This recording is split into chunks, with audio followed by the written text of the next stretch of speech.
Welcome to Pratap classes. दोस्तों, Pratap classes के YouTube channel पर आपका स्वागत है। तो आज है 26 अगस्त 2024 और 26 अगस्त 2024 के जितने भी इंडिया और वर्ल्ड के जो करंट अफेयर्स के क्वेश्चन बनते हैं, आज उनका अपने डिस्कशन करेंगे। पूरा वीडियो ध्यान से देखना और लास्ट में आपसे क्वेश्चन पूछूंगा जिनके जवाब आपको कमेंट बॉक्स में देना होगा।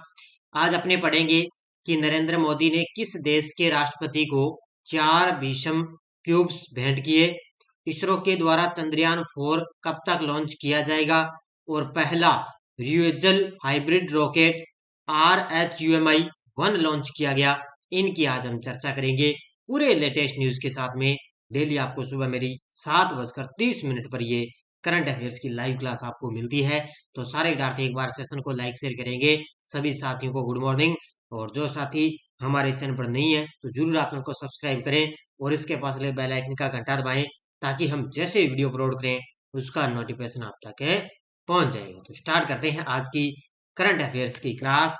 सबसे पहले हम जो शनिवार के दिन हमने करंट पढ़ा था उसको अपने रिवाइज करेंगे, क्योंकि कल तो संडे था। संडे के दिन आपको वीकली क्लास मिली थी, जो वीकली क्लास मिली थी उसका टेस्ट आज आपको ऐप के अंदर मिल जाएगा।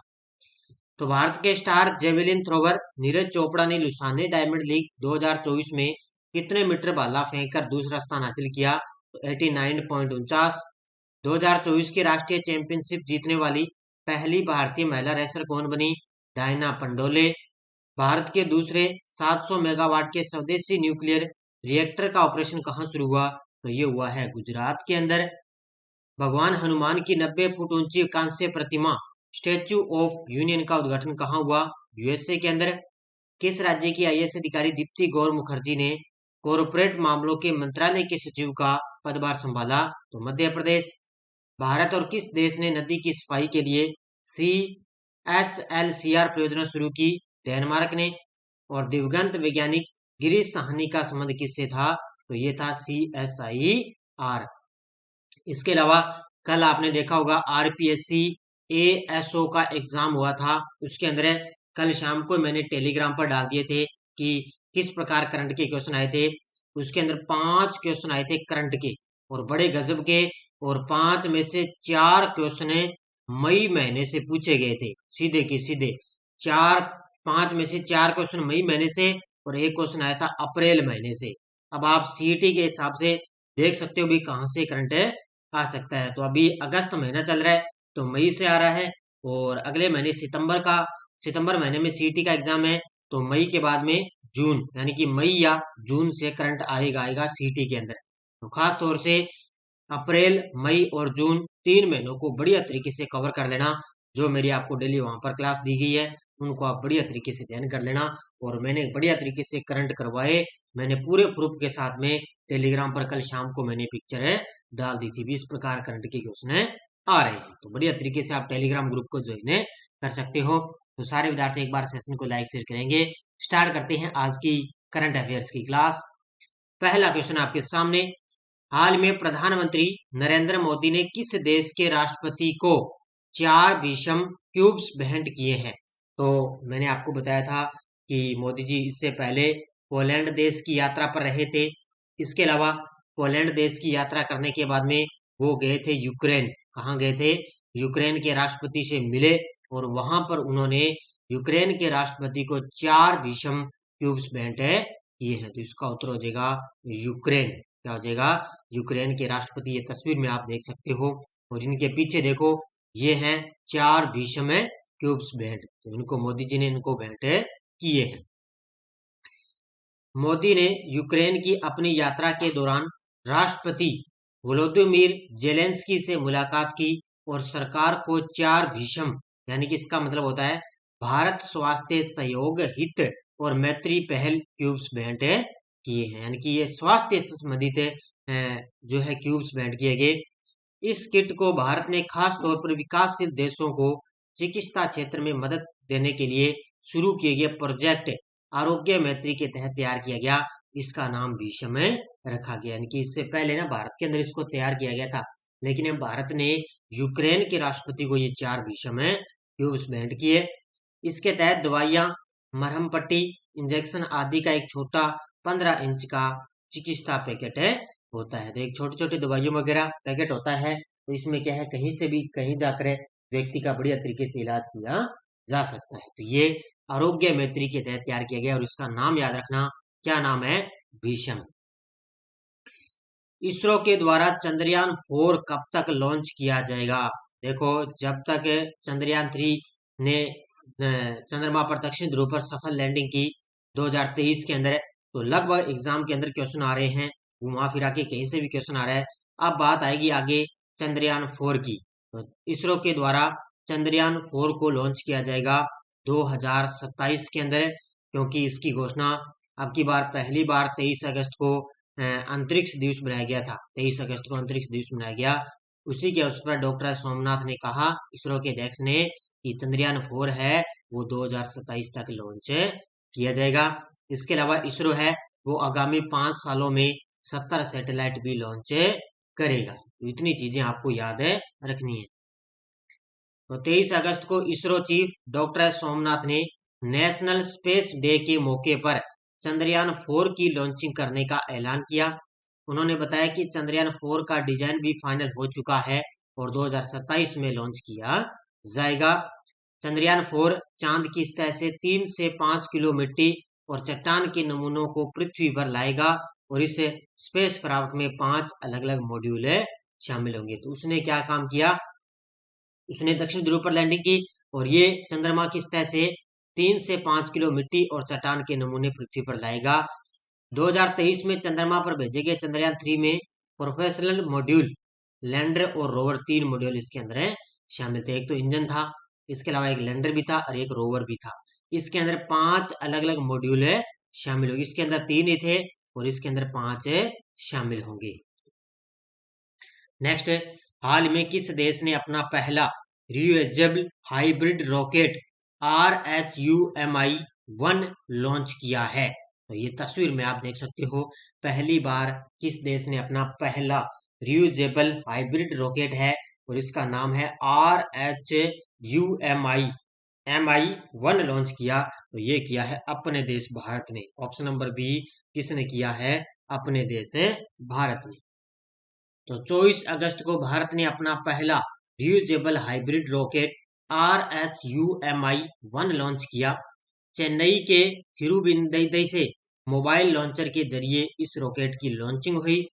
हाइब्रिड रॉकेट RHUMI-1 के जरिए 3 क्यूब सैटेलाइट और 50 PICO सैटेलाइट को सफलतापूर्वक सब ऑर्बिटल ट्रेजेक्ट्री में स्थापित किया जाएगा। इन सभी को सब ऑर्बिटल ट्रेजेक्ट्री में स्थापित किया जाएगा। ये सैटेलाइट ग्लोबल वार्मिंग और क्लाइमेट चेंज से जुड़े रिसर्च के लिए डेटा इकट्ठा करेगा, यानी कि ग्लोबल वार्मिंग वगैरह है, क्लाइमेट चेंज होता है, उससे जुड़े रिसर्च के लिए ये डेटा उपलब्ध करवाएगा। तो ये भारत ने अपना पहला रियूजेबल हाइब्रिड रॉकेट है RHUMI-1 लॉन्च किया है। हाल में किस राज्य के मुख्यमंत्री ने सुभद्रा योजना शुरू की है? हाल ही में किस राज्य के मुख्यमंत्री ने सुभद्रा योजना की शुरुआत की? तो ये तस्वीर में आप देख सकते हो, मोदी जी के साथ में खड़े हैं उड़ीसा के सीएम है ये मोहन चरण मांझी। कौन है? मोहन चरण मांझी, उड़ीसा के सीएम। इन्होंने सुभद्रा योजना की शुरुआत की है। किसने? ऑप्शन नंबर सी, उड़ीसा के सीएम ने। तो उड़ीसा के मुख्यमंत्री मोहन मांझी ने सुभद्रा योजना का अनावरण किया, जो भाजपा सरकार की एक महत्वपूर्ण पहल है। इस योजना के तहत अगले 5 वर्षों में 21 से 60 वर्ष की आयु की 1 करोड़ महिलाओं को 50,000 रुपए तक दिए जाने का वादा किया है, जिसका कुल बजट 55,825 करोड़ रुपए है। यानी कि 21 से लेकर 60 वर्ष की आयु की जो महिला है ना, उनको 50,000, 1 करोड़ महिलाओं को 50,000 रुपए दिए जाने का वादा किया है और इसका बजट है 55,825। हाल में किस बैंक ने महिलाओं के लिए अवनी बचत खाता शुरू किया है? किस बैंक ने महिलाओं के लिए अवनी बचत खाता की शुरुआत की? तो ये की है बंधन बैंक ने।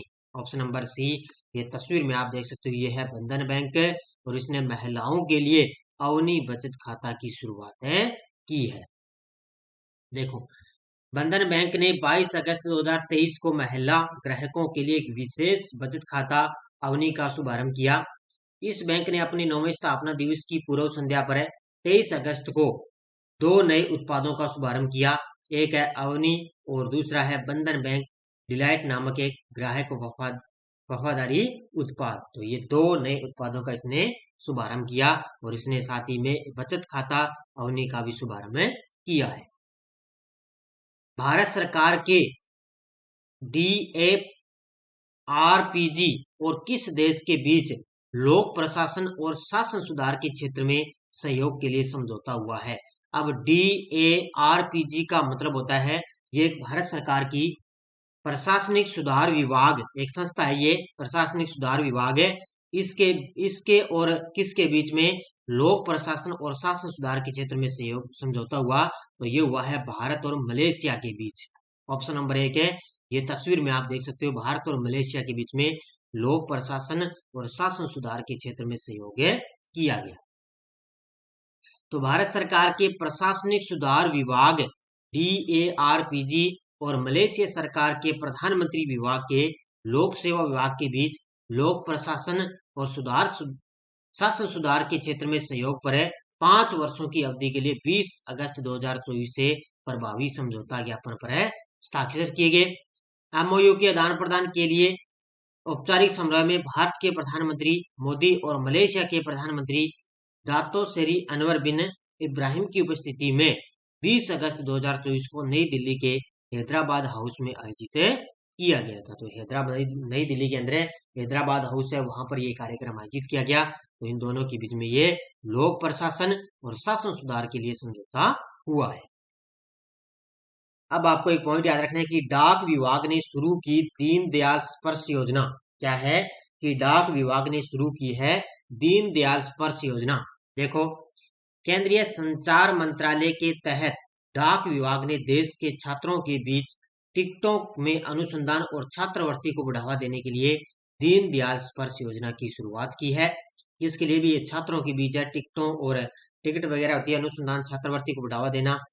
उत्तर गुजरात क्षेत्र अहमदाबाद के post master general Krishna Kumar Yadav ने योजना की घोषणा करते हुए कहा कि इस छात्रवृत्ति का उद्देश्य है कि छोटी उम्र से ही बच्चों में डाक टिकट संग्रह का शौक पैदा करना है। कि छात्रवृत्ति का उद्देश्य है भी छोटी उम्र से ना बच्चों के अंदर डाक टिकट संग्रह का शौक पैदा करना। इसलिए डाक विभाग ने दीनदयाल स्पर्श योजना की शुरुआत की है। ये टेलीग्राम ग्रुप है, भी सारे विद्यार्थी टेलीग्राम ग्रुप को आप ज्वाइन कर देना। मैं टेलीग्राम पे डालता हूँ, पेपर में कोई भी क्वेश्चन आता है करंट का, किस प्रकार करंट के क्वेश्चन आए और मैंने कहाँ से करवाया, किस प्रकार करवाया और किस प्रकार के करंट के क्वेश्चन आ रहे हैं। तो ये कल RPSC ASO का एग्जाम हुआ, उसके अंदर क्वेश्चन आए थे, सारे के सारे मैंने बढ़िया तरीके से आपको टेलीग्राम पर डाले थे। और इसके अलावा जल्दी CET की अपनी बुक आ रही है, राष्ट्रीय अंतर्राष्ट्रीय राजस्थान करंट अफेयर्स की CET के लिए स्पेशल बुक आ रही है। लगभग 1 सितंबर से पहले आपको बाजार के अंदर बुक मिल जाएगी। अमेरिकी मैगजीन ग्लोबल फाइनेंस ने लगातार दूसरे साल विश्व स्तर पर शीर्ष केंद्रीय बैंकर का दर्जा किसे दिया? तो ये दिया है शक्तिकांत दास को। बहुत सारे विद्यार्थियों ने बड़े शानदार तरीके से जवाब दिए, उन सभी को हार्दिक शुभकामनाएं। अब देखो क्वेश्चन फॉर यू, 9वां महिला T20 विश्व कप 2024 कहाँ आयोजित होगा? UAE, दक्षिण अफ्रीका, बांग्लादेश, ऑस्ट्रेलिया। इसका जवाब आपको कमेंट बॉक्स में देना है। ये थी आज की अपनी करंट की क्लास। बाकी अपने CET वगैरह है, ग्रेजुएशन लेवल करंट अफेयर्स की टेस्ट सीरीज चल रही है, ये आप ज्वाइन कर सकते हो। इसके अलावा ये अपनी वार्षिक करंट की टेस्ट सीरीज है, डेली वीकली मंथली सब आपको टेस्ट यहाँ पे दिए जा रहे हैं। तो सारे विद्यार्थी एक बार वीडियो को ज्यादा लाइक शेयर करेंगे। धन्यवाद। जय हिंद, जय भारत।